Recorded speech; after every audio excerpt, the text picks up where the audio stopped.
আসসালামু আলাইকুম ওরহমতুল্লাহি ওয়াবারকাতু।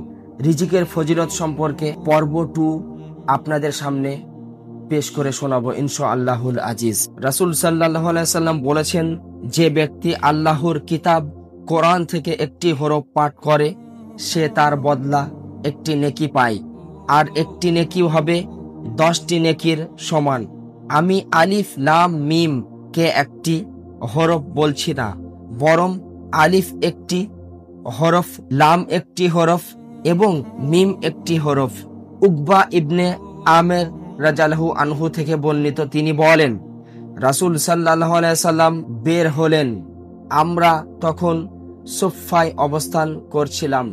সুফফা হচ্ছে রাসূল সাল্লাল্লাহু আলাইহি সাল্লাম এর ঘরের বাস্তুহারা গরিব সাহাবী সহ নৌ মুসলিমদের থাকার স্থান।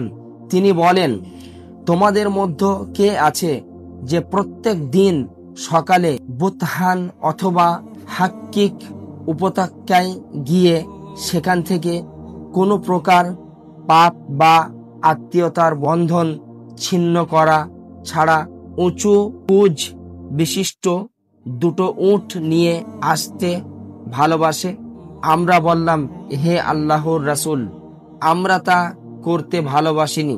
বললেন, তোমরা কি এইরূপ করতে পারো না যে সকালে মসজিদে গিয়ে মহান আল্লাহর কিতাব হতে দুটো আয়াত শিক্ষা দেবে অথবা পড়বে? এটা তার জন্য দুটো উট হতে উত্তম হবে। 3টি আয়াত তার জন্য 3টি উট হতে উত্তম এবং 4টি আয়াত 4টি উট হতে উত্তম হবে। এভাবে আয়াতের সংখ্যা উটের সংখ্যা হতে উত্তম হবে। রাসূল সাল্লাল্লাহু আলাইহি সাল্লাম বলেন, যে ব্যক্তি কোনো স্থানে বসে আল্লাহর জিকির করে না, তার সেই উপবেশন আল্লাহর নিকট থেকে নৈরাশ ডেকে আনে।